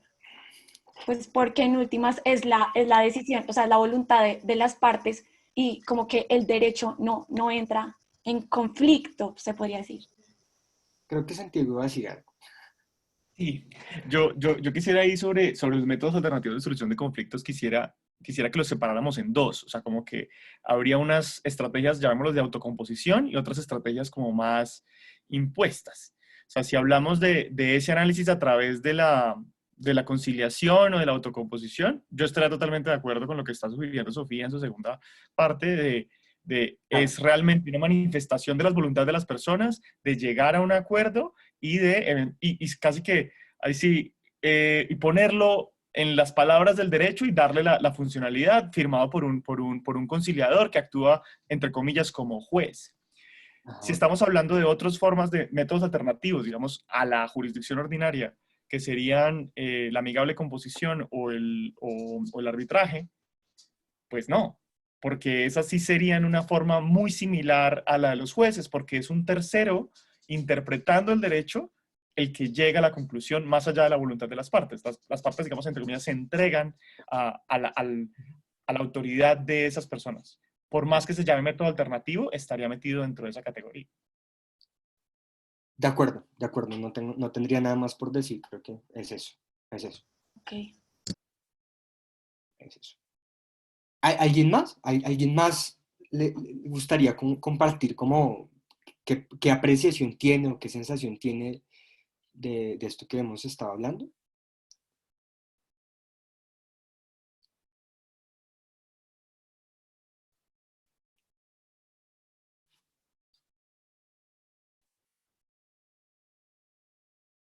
¿Nadie más? No, yo entonces sí quiero intervenir una cosita. Dale. A mí me divierte mucho de esto es digamos que la figura de Kelsen es como la gran columna, ¿no? Es como una columna de mármol. ¿Sí? O sea, no lo pintan como una cosa así absolutamente lisa, fuerte, o sea, toda la teoría es como lo más estructurado, y jamás en las discusiones que al menos yo tuve en la universidad, y estas son discusiones que tuvimos después, ya cuando era profesor de esta materia, es que no digamos que era todo lo contrario, sino que había muchos matices más dentro de la teoría de Kelsen. Y estas tres cosas que nos presentas son básicamente eso, y es ver dentro de la teoría de Kelsen que se hable de que el derecho cuenta con ficciones para poder funcionar. ¿Sí? Para mí es algo que está por fuera del canon, digamos. Digamos que esos son espacios que no se tocan, que no se dicen. O sea, las normas se cumplen, ¿por qué? Pues porque es el derecho, y deje de preguntar. ¿Por qué la gente pues cree que el derecho funciona? Pues porque el derecho funciona, deje de preguntar. ¿Sí? En cambio, esta aproximación entraría más, no es correcto porque sería de filosofía jurídica, pero es dentro de lo que muchos profesores tradicionales descartarían como la parte sociológica del derecho. ¿Sí? Diciendo, no, es que obedeces a una manera en la que entendemos cómo funciona el derecho, es una manera en la que nos relacionamos con el derecho, es una manera en la que aceptamos que el derecho tiene ciertas cosas. Me parece muy interesante la concepción de estas ficciones digamos que le imponemos al derecho para que el derecho funcione, solo atándolo aquí con esa frasecita en Yuval Harari que termina diciendo es que los humanos es por las ficciones que generamos cultura, ¿no? Es por las ficciones que realmente podemos trabajar en grandes grupos. Y él pone pues, que hay grandes ficciones como el dinero, como la religión y como el derecho. ¿Sí? Y es como esa forma, esa gran historia que no nos hemos sabido contar. Entonces me parece muy interesante que cuando uno dice eso en Harari es contrario a todo lo que nos enseñan en una facultad de Derecho, ¿no? Y uno diría, no, es que eso está contrario a una cosa como Kelsen. Y luego pues, nos presentas estas cosas y uno dice, no, es que cuando uno lee Kelsen se da cuenta que está diciendo exactamente lo mismo que Harari. O sea, es como solo que 100 años antes, ¿no? Exactamente. Yo creo que justamente, bien tú lo dices, no se trata como de que esto sea lo contrario, sino fijar matices, porque en efecto, pues, Kelsen sí nos presenta el derecho como una estructura formal. O sea, Kelsen no está alejado de la idea de la pirámide. Digamos, lo que creo que hay que matizar es un poco, primero, cuál es el fundamento filosófico-político de la pirámide, por un lado, y cuáles son los efectos filosófico-políticos de esa pirámide. Entonces ya vimos que los fundamentos filosófico-políticos de la pirámide es abrir los contenidos. O sea, que el derecho no se case con una idea de justicia nos permite abrir los contenidos del derecho. ¿Y cuáles son los efectos políticos de la pirámide? Ya lo veíamos con las ficciones. Entender que el derecho, o más bien los operadores del derecho, buscan en su conveniencia política juntar groseramente la estructura con el contenido, porque solo así pueden dirigir la conducta de los seres humanos. O sea, la Corte Constitucional no solamente se basa en su autoridad, sino que también se basa en una idea de justicia. Kelsen pues está claro en eso. O sea, los tribunales no podrían fallar si los jueces no tuvieran ideas de justicia. La ficción está en que usted crea que un fallo solamente responde a la autoridad de la estructura y que deje de lado que ese fallo, además de que está soportado en la estructura autoritativa o incluso autoritaria, también responde a una idea de justicia de quien está creando el derecho. ¿Cuál es el punto, entonces, para ir ya llegando al final? Si el fundamento último del derecho es el poder, o sea, la autoridad, el ejercicio de poder, de autoridad, la teoría pura del derecho está llamada a revelar las máscaras de ese poder. Y quiero ir cerrando con una cita que a mi juicio es fascinante. Esto es un texto de 1922 que se llama Dios y Estado. En este texto, Kelsen, para contextualizarlos un poco, dice que hay que recoger enseñanzas de dos tradiciones de pensamiento, el ateísmo y el anarquismo. O sea, ya de entrada ahí, o sea, Kelsen reivindicando el ateísmo y el anarquismo. Y esta cita creo que cierra muy bien esta idea de por qué es importante ver el derecho como estructura y no como manifestación de la justicia o como canal hacia la justicia. Alguien que nos ayude a leer esta cita, por favor. No lean lo que está o sea, no lean lo que está en sangría, solamente leanlo de corrido sin leer derecho y sin leer jurídico. Por favor, alguien que nos ayude a leer.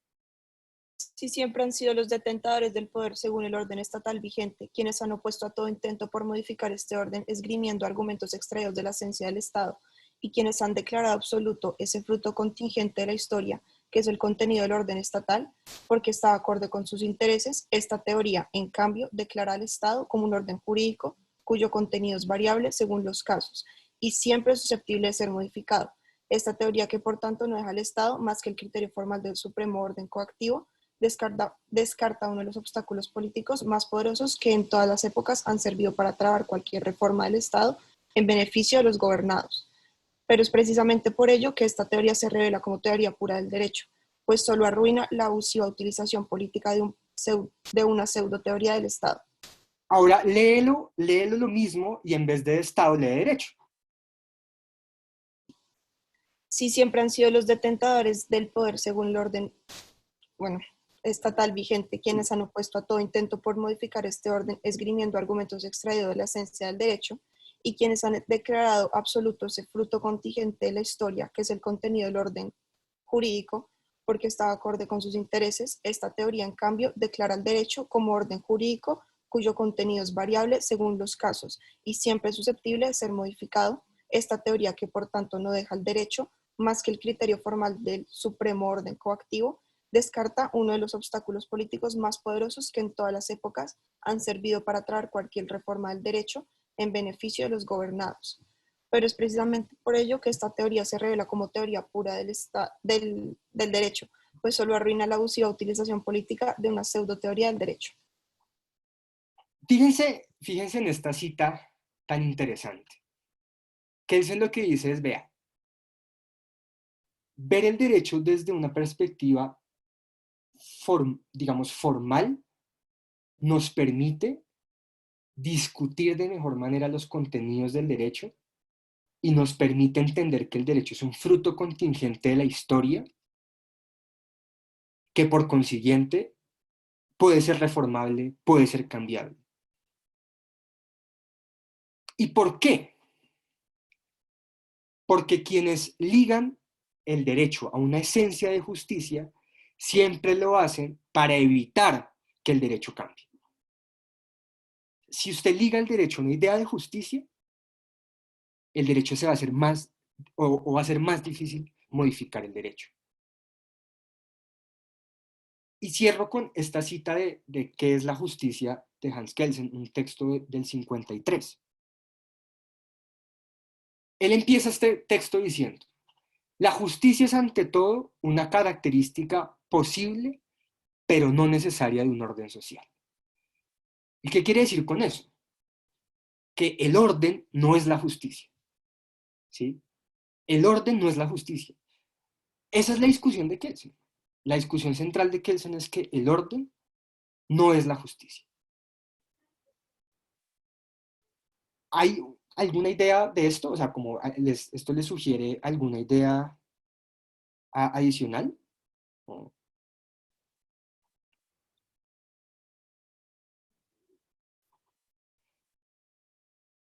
sea, es que miren, es el autor canónico del derecho diciendo, no se crean este cuento de que el orden es la justicia. No, hay que luchar por la justicia, claro. O sea, la justicia es un horizonte. Pero no se crean este cuento que el derecho es la justicia. No se crean este cuento de que el orden es la justicia. Al contrario, el orden es el orden. Y siempre va a ser modificable dependiendo de los contenidos de justicia bajo los cuales se modifique. Y yo quiero entonces cerrar esta reflexión que les he presentado. Así como comencé esta reflexión con un cuadro, quiero terminar con un cuadro también. Este es un mural de José Clemente Orozco, que, bueno, voy a contarles más o menos así rápidamente como qué significa esto. Este es un mural que, como les decía, pintó José Clemente Orozco. José Clemente Orozco fue un gran muralista mexicano que hizo parte de esta corriente de muralistas expresionistas de México de inicios del siglo XX, entre los que está Diego Rivera y David Alfaro Siqueiros. Y este mural, que ustedes ven ahí, o sea, este tal cual lo ven ahí, está pintado en la Suprema Corte de Justicia de la Nación de México.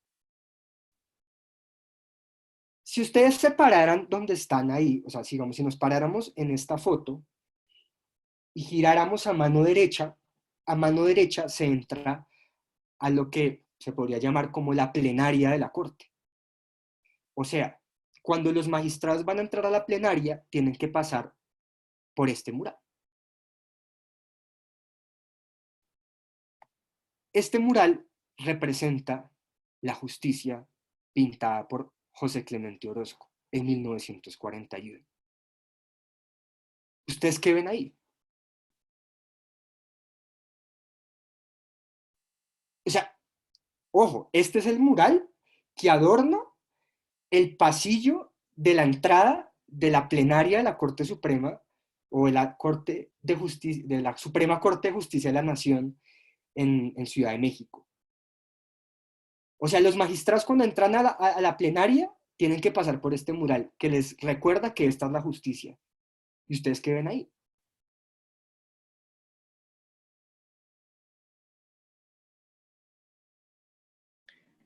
No voy a votar interpretaciones, pero me gusta la imagen de los soldados de los expedientes. Excelente. Ese es un elemento central ahí. Sí, sí, o sea, los expedientes, claro.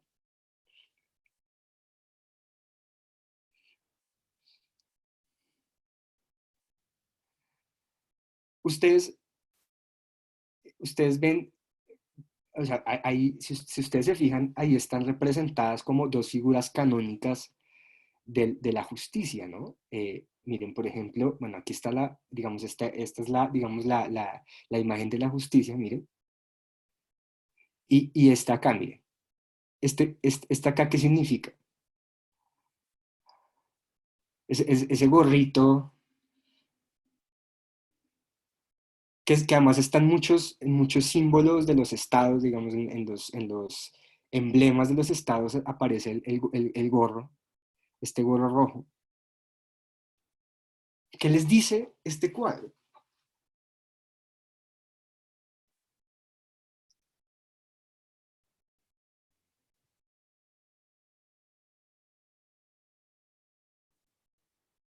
Miren aquí, esta imagen, esta es una imagen muy famosa, está en muchas cortes o digamos, digamos, esto representa en realidad representa el derecho, porque tiene digamos, la ley y la espada, que sería básicamente la fuerza, ¿no? La fuerza y la ley un poco, pero miren, está dormida. O sea, la justicia está dormida. Está dormida. O sea, en este mural la justicia está dormida. Vamos, Pues usted tiene que decirles algo. ¿Qué, qué, yo, qué, qué yo iba a piensan? decir, yo iba a decir que es como una imagen de caos, ¿no? El Como caos. todo totalmente turbio en el ambiente y sí, también iba a decir eso, que en la parte de arriba se representa pues, un ente dormido, la justicia dormida, y además que abajo en la parte de la balanza, como la imagen de justicia como tal que todos conocemos, está como huyendo de ese caos, como hacia la derecha. Ajá. Y Entonces, fíjate lo que que no me queda tiene muy como una claro, venda, ¿no? sí, lo que no me queda muy claro es como el rojo que sale, no sé si hace alusión a fuego o eso sí, no lo entiendo muy bien. Como el rojo que sale de la persona que está como atravesando todo, Ajá. eso sí, no me queda claro si es fuego, si es poder o a qué hace alusión. ¿Alguien Pues más? digamos que lo que yo puedo percibir es como, o sea, yo siento que eso muestra como una lucha de intereses Ajá. y esa lucha, ay, perdón, y esa lucha de intereses es como, o sea, como veo las paginitas como abajo, que es básicamente como siempre nos muestran el derecho, y entendiendo al tipo de arriba como ese derecho, entonces, o sea, como lo que hablamos ahorita del derecho, que es la autoridad, que en últimas la justicia, no, el derecho no es una manifestación de la justicia, sino que la justicia se debe lograr de diferentes maneras que, o sea, bajo lo políticamente correcto, no son, o sea, no es lo que conocemos.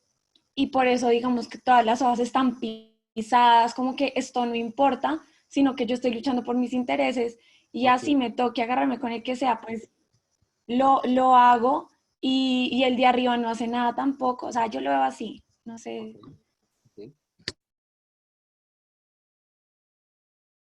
¿Alguien más? Yo me votaría una de la figura que está en la mitad. O sea, usualmente siempre que están acompañadas estas cosas como que falta el derecho, la justicia, la verdad, ¿no? Está como en esto. Ujú. Y probablemente sea la figura de la mitad, no soy capaz de interpretar si hay símbolos suficientes para definirlo así, pero una puede ser es que entre el proceso y la justicia el derecho nos espera. Sí, entonces como entre esas dos cosas discutan entre ustedes, que el derecho espera a justificar la decisión a la que lleguen. Sí, es como, sí es el lugar, o sea, como que aquí hay un proceso, aquí está la justicia, pónganlos a discutir a ver si llegan a algo que eventualmente el derecho espera a su decisión. Ok. Sí, no, pues miren, yo también les voy a dar aquí con la pregunta, ¿no? Porque no voy a, ¿cómo decirles qué significa esto, ¿no? Porque incluso como que la invitación es a que sigamos analizando esto, ¿no? Eh, a mí, digamos que lo que o sea, porque yo les presento esta imagen, yo tuve la oportunidad de ver esta imagen así como en persona, de hecho, por eso la conocí, no sabía su existencia, eh, tuve la oportunidad de verla, eh, y me impactaron dos cosas. La primera es que todos estamos de acuerdo en que no es una imagen grata de la justicia, porque representa el caos del proceso, entonces los expedientes, representa que la justicia está dormida de pronto ante una realidad, y la realidad entonces vemos como por ejemplo, estos sujetos que aparecen ahí parecen como unos malhechores, como gente que está ocultando algo, criminales, por eso de hecho tienen como esta venda, sí, como en los ojos, como que es un poco como esta figura del ladrón, el ladrón que se cubre. Entonces, miren, la justicia también se presenta con esta venda. sea, puede decir muchas cosas, la corrupción de la justicia, pero claro, igual digamos que el fuego, el fuego de la autoridad, lo que dice Santiago me parece muy interesante, ¿no? Como que al final, pues igual la autoridad sigue siendo la autoridad. Lo que a mí me parece, o sea, lo que a mí más me impactó de esta imagen es que es una imagen obligada, o sea, es una imagen que obligatoriamente tienen que ver los magistrados siempre que entran a una plenaria. ¿Y por qué quiero cerrar esta reflexión con este mural? Porque yo creo que Kelsen y el positivismo epistemológico, el positivismo crítico o el positivismo escéptico de Kelsen es como si siempre que tuviésemos que hacer algo dentro del derecho, antes de hacerlo, tuviésemos que mirar este mural. ¿Sí? O sea, cuando usted hace algo en el derecho, llámese un fallo, llámese un concepto, llámese que usted se va a reunir con alguien, que usted va a hacer un contrato, o sea, cuando usted tiene que hacer todo eso, antes de eso, hay que mirar este mural. Y este mural significa que el derecho, en últimas, siempre tiene que reflejar las miserias de su propia existencia. O sea, el derecho en su existencia siempre tiene que reflejar sus miserias, sus simplicidades, sus incompletudes. Y yo creo que a mi juicio, esa es la gran reflexión que yo he aprendido de Kelsen, de lo que he leído de Kelsen, lo que he podido estudiar de Kelsen. Nos muestra la miseria del derecho. Y este mural, a mi juicio, muestra la miseria del derecho. Desde lo procedimental, desde los actores, desde la institucionalidad. Pero lo más importante es que muestra la miseria dentro de la propia institución. O sea, le muestra la miseria, por decirlo así, a los máximos exponentes de la justicia en un país, que en este caso serían los magistrados de la Suprema Corte. Y yo creo que una clase de teoría del derecho es este mural. Y por eso a veces es tan incomprendida, porque nos muestra esto. O sea, ustedes en las otras clases ven otros murales, ¿sí? Ven el mural de los, no sé, de los métodos alternativos de resolución de conflictos. Entonces, bueno, no, entonces todos vamos a solucionar los conflictos y vamos a conciliar. Y entonces, o sea, que claro, son murales importantes. No estoy diciendo que no sean murales verídicos. Solamente lo que estoy tratando de transmitirles es que esta clase, a mi juicio, tiene que mostrarles este mural. Porque solo con este mural, y yo vuelvo a la diapositiva anterior, porque solo con este mural volvemos a la reflexión de Kelsen, y es que el derecho es, como dice él, es un fruto contingente de la historia. ¿Sí? O sea, esto es un fruto contingente, o sea, esto lo hace gente de carne y hueso todo el tiempo. Y para hacerlo mejor, entonces volvemos a la diapositiva anterior. La justicia no es, la justicia es ante todo una característica posible, pero no necesaria del orden. Esto se refleja acá. O sea, la justicia, digamos, en su sentido más idílico, no está en el mural. Pero puede estar. Puede estar, ¿sí? O sea, puede ser posible que esté. No está. En este momento no está, pero puede estar. Y yo creo que, conclusión, como cuál es la reflexión que yo hago. ¿Por qué José Clemente Orozco les pinta esto a los magistrados? Para decirles, ¿su mayor esfuerzo cuál es? Pues que exista un orden en el que medianamente podamos hablar de justicia. Porque el orden no es justo, por antonomasia. O sea, no se les olvide nunca que el orden no es justo. O sea, no se les olvide nunca que el derecho no es justo por antonomasia. Y el deber, o más bien, como el esfuerzo, ¿cuál es? Pues el esfuerzo es que, cierta medida, podamos ligar la estructura a una idea de justicia. Pero no son lo mismo. No están siempre ahí. ¿Y qué es lo que nos permite, digamos, esta grieta entre lo uno y lo otro que nos permite? Pues avanzar.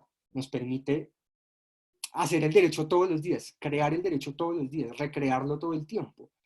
Esa grieta, al final, es como una grieta del movimiento. O sea, es como la dialéctica del movimiento de la idea del derecho y la idea de la justicia.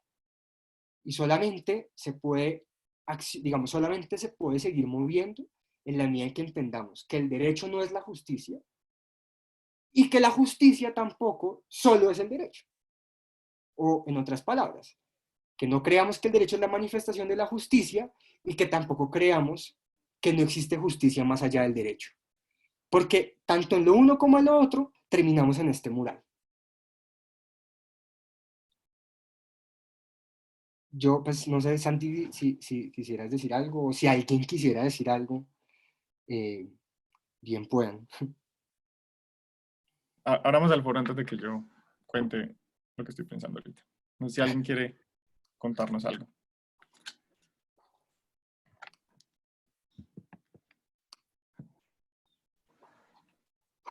¿No? Ahí. Entonces, regresa a la anterior.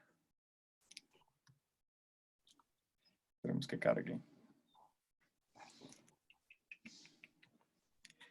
Ahí, lo que me gusta de esa cita que estás poniendo ahí es cuando dice como que en esta teoría, en cambio, es lo que dices, declarando que el derecho es un orden cuyo contenido es variable según los casos y siempre es susceptible de ser modificado. Esa frase es bestial frente a dentro de un concepto como el de seguridad jurídica. ¿Sí? Entonces, ¿por qué? Porque genera una tensión muy paradójica en esto que estábamos diciendo, lo que decía Juan Diego al inicio de que el CEN es un asunto obligado, o sea, como que siempre que hablamos de derecho, desde el primer día estamos hablando de esto. Yo ahí sí ya desde mi lado creo es que además siempre que están hablando de que se le están hablando es con la intención de inculcar la seguridad jurídica. O sea, la seguridad jurídica como ese bien supremo del Estado y como que lo que hay que defender y lo que todos tienen que estar de acuerdo. Y genera una tensión muy paradójica, que algo que se llama la teoría pura del derecho. ¿Sí? De cierta forma abogas porque el contenido sea variable. Sí, claro, la estructura está, por supuesto, pero el contenido puede variar. Y es una tensión muy loca que no nos la muestran, digamos, no es tan evidente dentro de las clases en las que yo recibí dentro de la universidad. Jamás alguien osó mencionar algo siquiera cercano a esto que estamos diciendo, porque ponen en tela de juicio el resto de construcciones. O al menos se creería eso. Yo creo que no. Yo creo que uno igual puede hablar de Kelsen en sus escritos, definir estas cosas, hablar de estos contenidos, discutirlos sin desvirtuar en absoluto sus teorías, ni sus escritos, ni su importancia. Pero por algún motivo, quizás, esa sea la sensación de que si hacemos evidente estas cosas, le quitamos como fuerza de autoridad a sus argumentos. Exactamente, sí. Sí, no, tienes toda la razón. O sea, yo rescato eso último que dijiste porque me faltó decir una cosa que me acordé ahorita y es, tú mismo lo dijiste, como este argumento le quita poder a la autoridad. Y si le quita poder a la autoridad, entonces, según Kelsen, reforzamos un valor que él defiende mucho, que es la justicia de la democracia. Lo que dice es, si le quitamos poder a la autoridad, le damos mayor poder a la democracia, entendida como la variabilidad de los contenidos del derecho y de las instituciones. Yo creo que eso es, o sea, yo creo que por eso es que, digamos, es importante recalcar en que Kelsen no es un apologeta del poder. Al contrario, es un escéptico del poder. Y solamente le puede discutir al poder si le dice al poder, oiga, una cosa es su autoridad y otra cosa es la justicia. Y lo uno y lo otro no son lo mismo. Que usted nos venda que su autoridad es la manifestación de la justicia es una cosa. Eso es una ficción que usted hace para que la gente cumpla.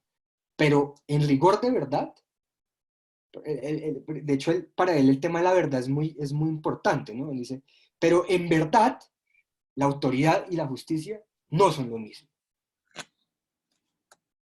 Juntarlas es una ficción. Y la teoría pura del derecho lo que busca es que usted gobernado nunca se olvide de eso. Nunca se olvide de eso. Cuando lee una sentencia, cuando lee código, cuando está digamos, cuando dialoga con las instituciones, etcétera, etcétera. Nunca se olvide de eso, que la autoridad y la justicia no son lo mismo. Yo quería preguntar algo, pero es como Por que, o sea, supuesto. yo también opino que en medio de todo la academia como que censuró a Kelsen bajo su tesis como fundamental, ¿sí? Como y mostrando como otras cosas, pero no entiendo es por qué Kelsen es tan importante para la teoría jurídica, digamos, de la academia, si precisamente lo que hace es destruir la idea de lo que es el derecho. Por un error de traducción. Eso es lo que van a ver. Eso es lo que van a ver. Eso es lo que van a ver. No, digamos que eso es lo que vamos a discutir la otra semana, Sofía. Gracias por darnos una posibilidad de hablar sobre el tema. Ese es el Eh, abrebocas. Básicamente es, así como la ley es un acto, el implantar la teoría jurídica en un espacio también lo es, ¿sí? Y lo que sucede en el contexto latinoamericano, que es donde se resalta mucho más aquel sobre todas las cosas, eh, se utiliza, digamos, su teoría para impulsar ciertas ideas en términos políticos y académicos, o sea, como que utilizando la academia y la política al tiempo. Y es para decir que, o sea, todas esas cosas que hemos aprendido pues, que están amarradas a Kelsen, o sea, de esto es un espacio sólido, esto es un espacio que no cambia, esta es la forma, esta es la jerarquía, este es el orden, ¿sí? Esas cuestiones, digamos que eran políticamente relevantes, políticamente necesarias, políticamente o sea, neurálgicas, ¿sí? Y encontraron en algunos textos de Kelsen que esa era la forma para hacer que esas ideas calaran. Y básicamente pues se traducen unos textos y se aplican unos textos, pero no se, digámoslo, se utiliza una teoría pop dentro del rollo. Si bien los han leído y lo han leído a fondo, pero digamos que uno de los textos que discutimos con Juan Felipe en la clase que me ayudó hace unos años era una compilación de textos de Kelsen que no son los usuales, ¿sí? Que se llama el otro Kelsen, la compilación, diciendo como hay mucho más de lo que nos han dicho, pero además es un fenómeno que no se limita únicamente a Colombia, sino que es un sentir latinoamericano de a nosotros nos importaron esta teoría diciéndonos que decía otra cosa. Y cuando nos sentamos a revisar el autor a fondo, nos damos cuenta que tenía muchos más matices y que tenía muchas más cosas. Entonces, la pregunta que nos genera toda esa desconfianza por dentro es la misma que estás teniendo en este momento y es, ¿por qué? O sea, Yo le agregaría, Santi, otra cuestión, un poco para picar más el debate y para ser un poco más ácido en la respuesta, y es, eh, yo me atrevería a decir que, ¿por qué nos llegó este Kelsen? Porque Kelsen nos llegó a través de autores que lo leyeron, claro, pero autores que enseñaron a Kelsen desde la justificación de la dogmática del derecho civil, que es un poco lo que Diego López va a demostrar en su texto de teoría impura del derecho, y es, digamos, los civilistas leyeron a Kelsen, por ejemplo, Arturo Valencia Sea es un gran referente en ese sentido, pero lo lee ¿para qué? Digamos, para enseñar la dogmática del derecho civil, ¿sí? Entonces, si ustedes se ponen, digamos, si ustedes echan cabeza, a Kelsen, ustedes, ¿cuándo se los enseñan? Cuando les tienen que enseñar la dogmática. O sea, cuando les tienen que enseñar lo indiscutible para poder seguir con el discurso. Otros autores que leyeron a Kelsen no fueron tan difundidos como estos autores de la dogmática del derecho, y esa podría ser también otra razón por la cual tampoco nos llegaron estas lecturas, porque los autores que las propusieron no fueron leídos con rigurosidad en la academia. Incluso se acompaña una historia trágica. Uno de los autores que leyó a Kelsen de forma distinta, Luis Eduardo Nieto Arteta, no solamente lo expulsan de la Universidad Nacional, sino que además de eso se termina suicidando. O sea, es un man que termina en la tragedia más absoluta y pues que obviamente pasa al olvido porque es expulsado y además de eso pues se suicida. Y el otro buen lector de Kelsen, o no voy a decir buen lector, pero digamos el otro lector crítico de Kelsen, que es Carlos Gaviria, pues digamos que tampoco o sea, Carlos Gaviria se volvió famoso fue en los 90. Antes era un pobre desconocido y estas lecturas no nos llegaron, básicamente no nos llegaron. No llegaron y lo que estamos haciendo con Santiago, lo que hemos querido hacer con Santiago en todas estas clases es un poco como mostrarles estas lecturas que pronto no han sido tan enfatizadas, pero pues que consideramos muy importante para ver digamos, como el big picture, ¿no? O sea, como todo el mural, pues, en su complejidad. Gracias. Listo. No sé si hay alguna otra pregunta por ahí.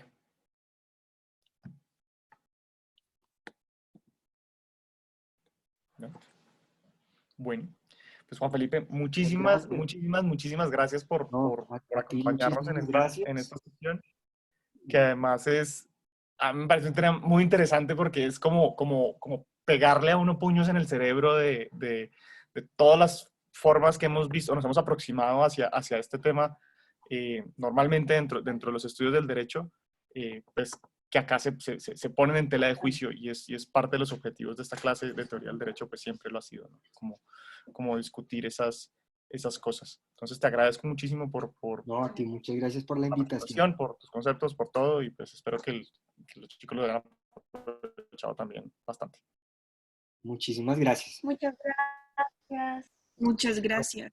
Nos vemos Muchas gracias.